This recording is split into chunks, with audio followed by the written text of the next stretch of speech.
श्रद्धेय वंदनीय पूजनीय श्रद्धेय स्वामी जी महाराज एवं पूज्य आचार्य श्री की सूक्ष्म उपस्थिति को प्रणाम करते हुए आप सभी दिव्य आत्माएं श्रोतागण भाई बहनों के हृदय प्रदेश में विराजमान उस साक्षात परब्रह्म को प्रणाम करते हुए आइए एक प्रार्थना के साथ आज के इस सत्र को हम प्रारंभ करते हैं। मेरे दीपक जलते रहना जब तक करुणा पिघल न जाए, राही पथ पर चलते रहना जब तक मिले ना प्रभु का मंदिर दीपक तब तक जलते रहना जब तक मिले ना लक्ष्य अनश्वर मेरे प्राण पिघलते रहना। नहीं अंधेरा नियति हमारी हम चिरज्योति पुंज के सुत हैं, हमको सतत प्रकाश चाहिए मूल्य चुकाने हित प्रस्तुत हैं, मूल्य चुकाने हित प्रस्तुत हैं। जब तक मिले ना लक्ष्य अनश्वर मेरे प्राण पिघलते रहना, मेरे दीपक जलते रहना,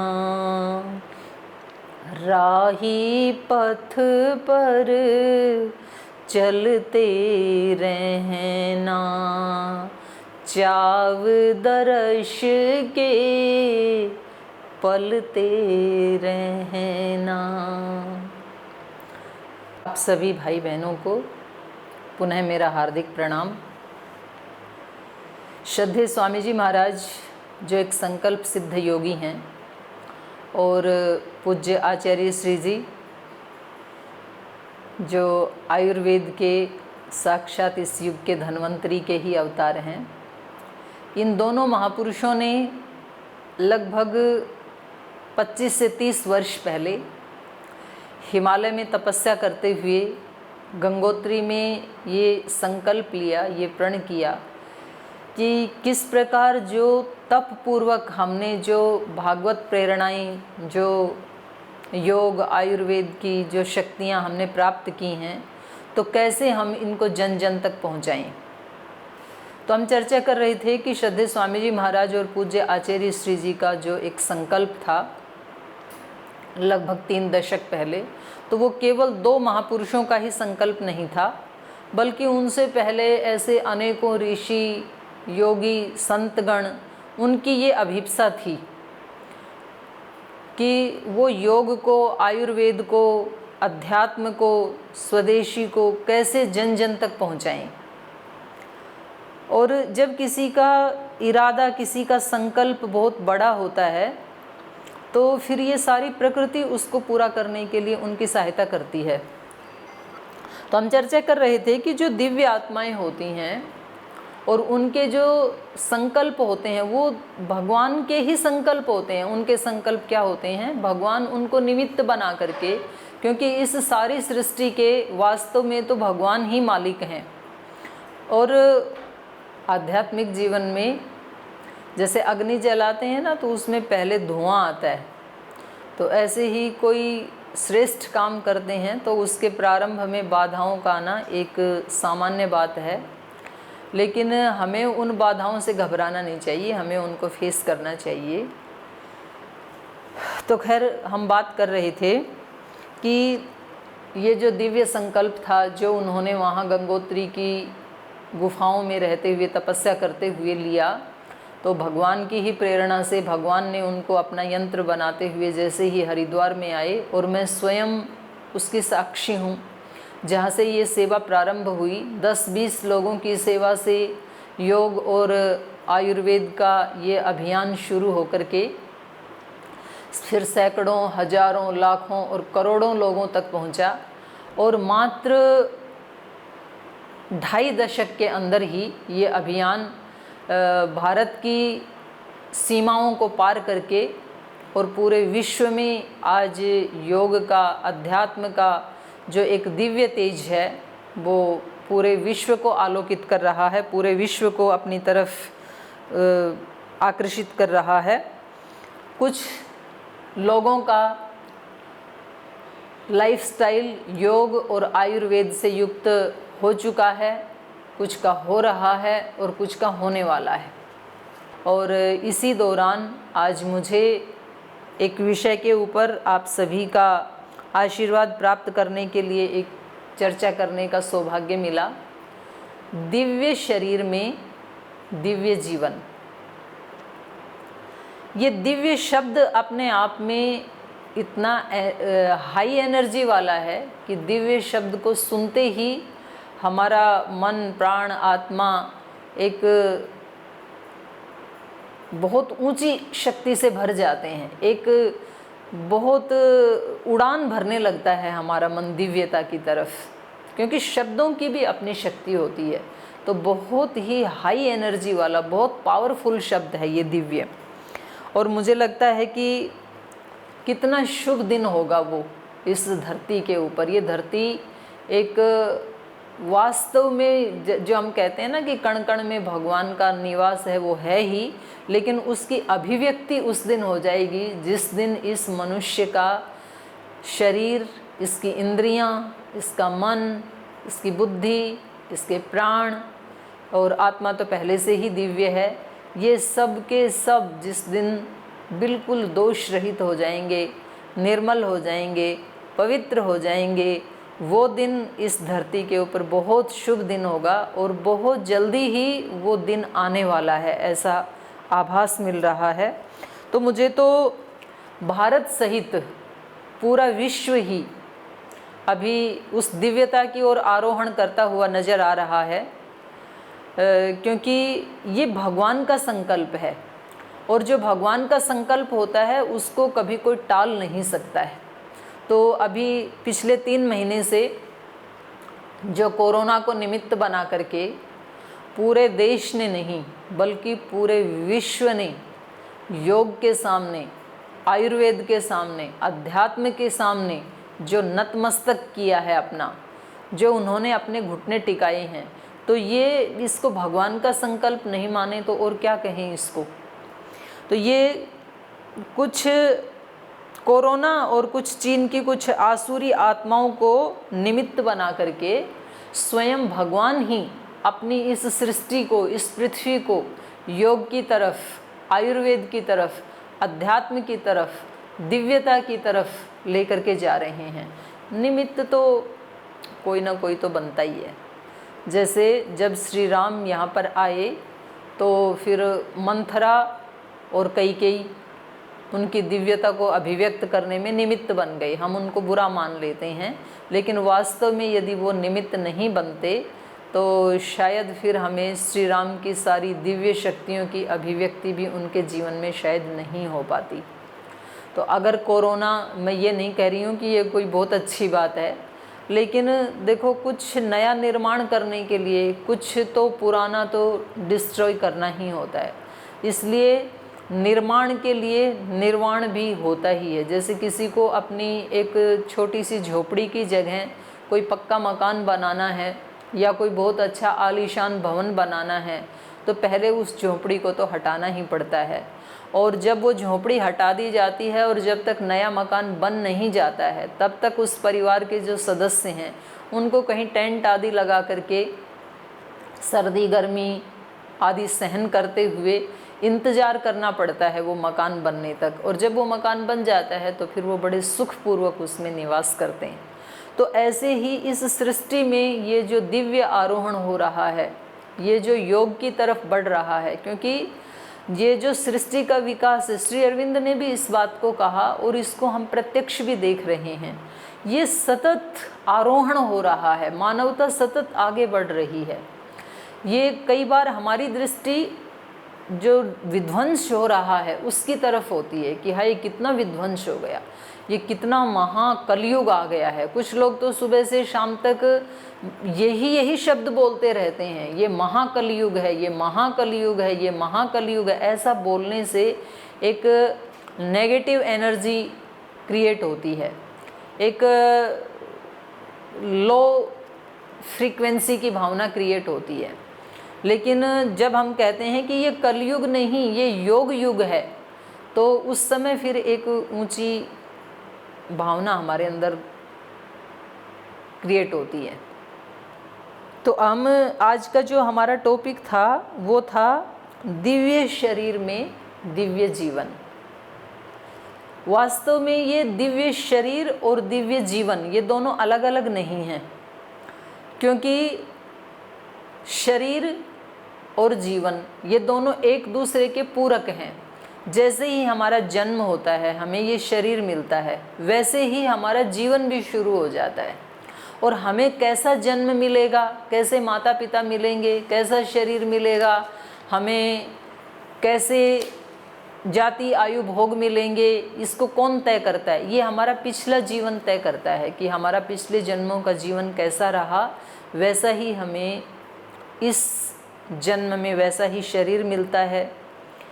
फिर उस शरीर से वैसे ही हमारे संस्कार होते हैं, फिर वैसे ही हम कर्म करते हैं, वैसे ही हमारे भाव होते हैं, वैसे ही हमारे विचार होते हैं, फिर वैसा ही हमारा जीवन बन जाता है। तो ये कहने के लिए दो शब्द हैं, दिव्य शरीर दिव्य जीवन, लेकिन वास्तव में तो ये दोनों एक दूसरे के पूरक हैं। और ये जीवन बनता कैसे है? ये जीवन बनता है जैसा जन्म लेने के बाद हमारी जीवन की शैली होती है। देखिए, जन्म तो सबका एक ही जैसा होता है। भगवान श्री राम भी माता पिता के संयोग से पैदा हुए, भगवान योगेश्वर कृष्ण भी वो भी वैसे ही माता पिता से पैदा हुए।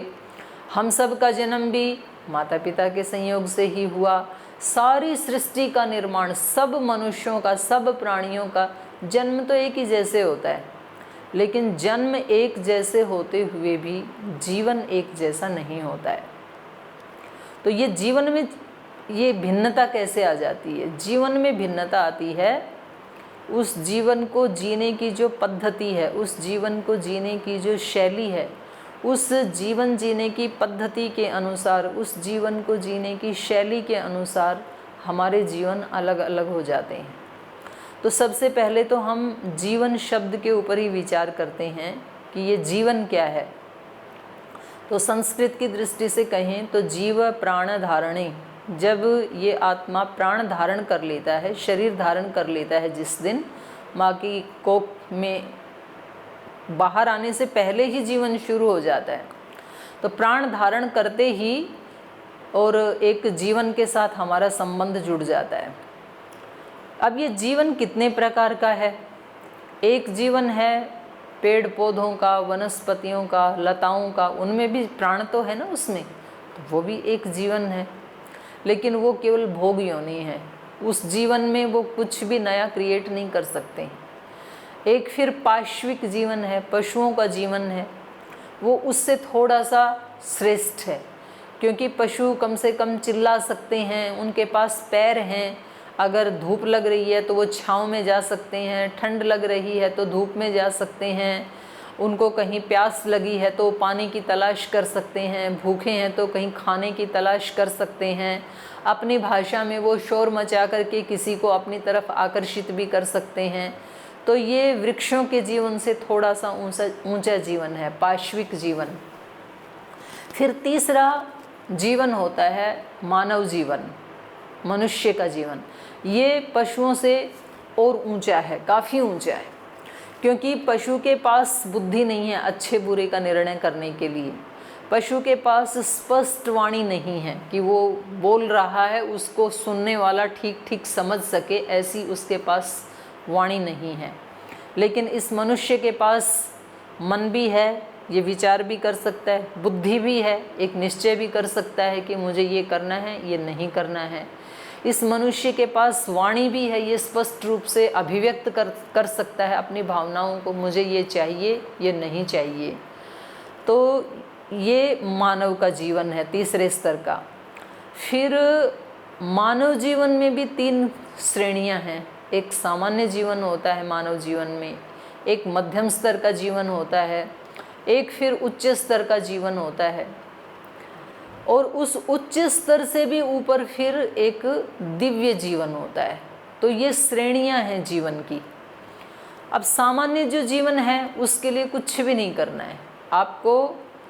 ऐसे भी होते हैं कि शरीर जरूर मनुष्य का मिला है, लेकिन सामान्य जीवन जीने के लिए उसको कोई प्रयास नहीं करना है, वो अपने आप चलता ही है फिर। लेकिन ये जो जीवन है ये पशु से कुछ बहुत ज़्यादा अलग नहीं है, बस शरीर ही अलग है, जीवन बहुत ज़्यादा अलग नहीं है। क्योंकि ये भी अपने शरीर को, अपनी इंद्रियों को सुख देने के लिए, भोग भोगने के लिए, कोई एक मकान बनाने के लिए, अपने बाल बच्चे पैदा करने के लिए, उनको पालने के लिए, ये सारे काम पशु भी करते हैं, ये सारे काम ये मनुष्य भी करता है। इसको कहते हैं सामान्य जीवन।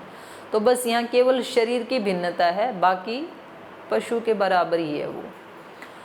आहार निद्रा भय मैथुनम च सामान्यम एतत् पशुभिः नराणाम धर्मो ही तेषाम अधिको विशेष है धर्म विहीन पशु भी समान है। ऐसे एक श्लोक आता है नीति शास्त्रों में कि बाकी सारी चीज़ें तो आहार, निद्रा, भय और बच्चे पैदा करना ये तो पशुओं में भी होता है और ये मनुष्यों में भी होता है। अगर केवल यहाँ तक मनुष्य सीमित है तो उसमें कोई अंतर नहीं है। धर्म एक विशेष है जो इस मनुष्य को पशुओं से अलग करता है। तो यहाँ पर जो दिव्य जीवन की बात हम कर रहे हैं, मानव जीवन में भी जो हमने 3 श्रेणियां बताई, सामान्य, मध्यम, उनकी तो हम बात ही नहीं करेंगे। एक उच्च जीवन होता है मनुष्य का और उससे भी ऊंचा होता है फिर एक दिव्य जीवन, दैवीय जीवन, उसकी आज हम चर्चा कर रहे हैं। तो ये दिव्य जीवन जो है इसको बनाने की, ये दिव्य जीवन जीने की शैली क्या है, इसका तरीका क्या है, इसका उपाय क्या है। क्योंकि हमने कहा कि जन्म तो सबका बराबर ही होता है, जन्म की प्रक्रिया भी सबकी बराबर ही है, लेकिन जीवन सबके बराबर नहीं होते हैं, जन्म बराबर होते हुए भी। तो ये जीवन में परिवर्तन या ये विभिन्नता क्यों दिखाई देती है? क्योंकि जो जैसी जिसकी जीवन जीने की शैली, जैसी पद्धति, वैसा उसका जीवन। जीवन जीने की 3 शैली होती हैं, 3 पद्धतियाँ होती हैं। एक आसुरी शैली होती है, आसुरी पद्धति होती है। दूसरी मानवी पद्धति होती है, मानवी शैली होती है। और तीसरी दैवीय पद्धति होती है, उसको हम योगिक पद्धति भी कह सकते हैं, ऋषि पद्धति भी, ऋषि शैली भी कह सकते हैं। आसुरी पद्धति क्या है? आसुरी पद्धति वो होती है कि वो अपने को सुख देने के लिए अगर दूसरे के सुखों का हनन करना पड़े तो हम उसको करेंगे। अगर मुझे धन चाहिए, अगर मुझे एक बड़ा मकान चाहिए और उसके लिए मेरे पास ज़मीन नहीं है, क्योंकि उस ज़मीन पे बहुत लोगों की झुग्गी झोपड़ियाँ बनी हुई हैं, तो अगर मुझे उन सब की झुग्गी झोपड़ियों को आग लगानी पड़े तो मैं लगाऊंगा, क्योंकि मुझे अपना आलीशान बंगला वहाँ पर बनाना है। मुझे बहुत सारा सुखों का, संसाधनों का एक अंबार लगाना है, जिनको मैं अपना कहता हूँ, अपने पत्नी के लिए, बीबी बच्चों के लिए, माता पिता के लिए, उन सब के लिए मुझे बहुत सारे सुख के साधन चाहिए, संपन्नता चाहिए। तो उसके लिए मुझे किसी की गले की चेन भी तोड़नी पड़े तो मैं तोड़ूंगा, मुझे किसी का मर्डर करना पड़े और फिर उसके पैसे लूटने पड़े तो मैं उसके लूट लूँगा। होता ही है ना ये रोज़ाना। कोई किसी का गला काट करके उसका पर्स छीन के भाग जा रहा है, कोई किसी को शूट करके गोली मार करके उसका सब लूट करके चला जा रहा है, कोई किसी के घर में डकैती कर रहा है, कोई किसी के दुकान में कर रहा है, कोई बैंक को लूट रहा है। तो ये सारी की सारी शैली किसकी है? ये आसुरी शैली कही जाती है। दूसरा, आसुरी शैली का मतलब है मैं अपने सुख के लिए किसी के भी सुख को तबाह करने के लिए तैयार हूँ, और यदि मुझे उस व्यक्ति का या उस वस्तु का अंत भी करना पड़े तो मैं उसके लिए भी तैयार हूँ। इसको कहते हैं जीवन की आसुरी शैली, आसुरी पद्धति। अगर इस शैली से हम जीवन जीते हैं, इस पद्धति को अपना करके हम जीवन जीते हैं, तो हमारा जीवन बनेगा आसुरी जीवन, असुर बनेंगे फिर हम। शरीर भले ही मनुष्य का हो सकता है। फिर दूसरी पद्धति है मानवी पद्धति। उस मानवी पद्धति में भी फिर 3 श्रेणियां हैं: सामान्य मनुष्य, मध्यम कोटि के मनुष्य और उत्तम कोटि के मनुष्य। ये मानवीय शैली ऐसी होती है, हम आपका उपकार करेंगे, आप हमारा उपकार करें। हम भी आपका कोई नुकसान नहीं करेंगे, आप भी हमारा कोई नुकसान ना करें। हम भी आपकी सहायता करेंगे, आप भी हमारी सहायता करेंगे। तो बस इसी शैली को लेकर के व्यक्ति नौकरी पेशा करता है। एक व्यक्ति कहीं कंपनी में काम करता है, एक व्यक्ति कहीं दुकान में काम करता है, एक व्यक्ति कहीं मिलिट्री में, फोर्स आदि में काम करता है। तो उसको कहा जाता है आप कंपनी की सेवा करें, कंपनी आपके घर की सेवा करेगी। स्कूल में कहा जाता है आप बच्चों को पढ़ाएं और स्कूल आपको फीस देगा, उससे आपके बच्चों का लालन पालन होगा। तो ये इसको मानवीय पद्धति कहते हैं। लेना देना, कोई किसी का नुकसान नहीं करेगा आपस में, लेकिन तो भी जीवन के लिए कोई बहुत बड़ी डिमांड नहीं है, कोई विराट जीवन की अभिप्सा नहीं है यहाँ पर। बस एक सामान्य जीवन के लिए कुछ सुख के साधनों को हम जुटाते हैं और सामान्य रूप से अपना एक जीवन जीते रहते हैं। ये मध्यम स्तर का जीवन है, किसी की हानि तो नहीं करते हैं पर कोई बहुत बड़ा उपकार भी नहीं करते हैं। फिर एक तीसरा जीवन है उत्तम कोटि का। वो कहते हैं कि हमें अपने लिए कुछ भी नहीं चाहिए, हम काम करेंगे, पूरी शक्ति लगा करके करेंगे, 10-12 घंटे भी करेंगे या 4-5 घंटे हम करेंगे, कुछ अपने लिए बचा करके रखेंगे, लेकिन वो हम निस्वार्थ भाव से करेंगे, निष्काम भाव से वो सेवा करेंगे। लेकिन उसमें भाव ये है कि करने वाला तो मैं ही हूँ। तो उसमें यद्यपि अहंकार तो बना हुआ है, लेकिन ये सात्विक अहंकार है, दूसरों का उपकार करने वाला अहंकार है, दूसरों को सुख पहुँचाने वाला अहंकार है ये। तो ये उच्च जीवन कहलाता है। और एक है फिर दिव्य जीवन। दिव्य जीवन में मैं भी नहीं रहता है, मैं नहीं कर रहा हूँ, मेरे माध्यम से वो परमपिता परमात्मा ही कर रहे हैं। वो भगवत सत्ता ही इस जीवन को आगे बढ़ा रही है। तो कोई व्यक्ति ना बहुत सुबह से शाम तक एक व्यक्ति का ये व्रत था कि वो देता ही रहता था और उसके पास लेने वाले आते ही रहते थे। सुबह से शाम तक उसकी यही दिनचर्या थी। सुबह नहा धो करके, पूजा पाठ करके, अपना नाश्ता आदि लेकर के, अल्पाहार लेकर के वो अपने सिंहासन पे बैठ जाता था और दिन भर लोग आते रहते थे और देता रहता था। लेकिन देते देते उसकी आंखें ऐसे नीचे रहती थी, वो देखता भी नहीं था कि मैं किस व्यक्ति को दे रहा हूँ।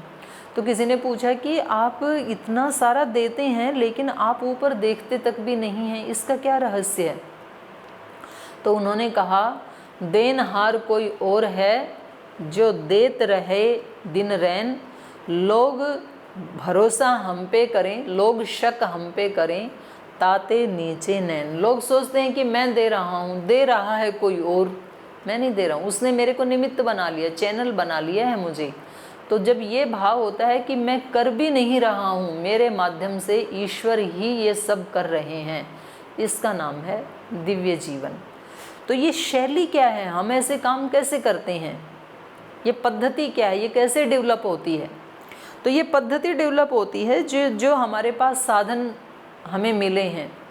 हमारे पास साधन है आँखें, हमारी दृष्टि कैसी है, हम देखते कैसे हैं, हमारी दृष्टि सामान्य है या मध्यम कोटि की है या उत्तम कोटि की है या दिव्य कोटि की है। एक दृष्टि ओसामा बिन लादेन की है, एक दृष्टि कोरोना फैलाने वालों की है, एक दृष्टि पाकिस्तान वालों की है, एक दृष्टि डाकू की है, दूसरी दृष्टि सामान्य मनुष्य की है कि भाई किसी को हानि मत पहुंचाओ, तीसरी दृष्टि महापुरुषों की है, और चौथी दृष्टि ऐसे सिद्ध योगी महात्माओं की है, संतों की है कि वो भगवान के निमित्त बने। तो सबकी दृष्टि अलग अलग है। एक व्यक्ति को जब हम देखते हैं तो डर के मारे सब भाग जाते हैं, अरे ये तो आतंकवादी है। दूसरे व्यक्ति को हम देखते हैं तो ठीक है, कोई ज़्यादा प्रभाव नहीं पड़ता है, लेकिन भयभीत नहीं होते हैं, ये सामान्य मनुष्य है।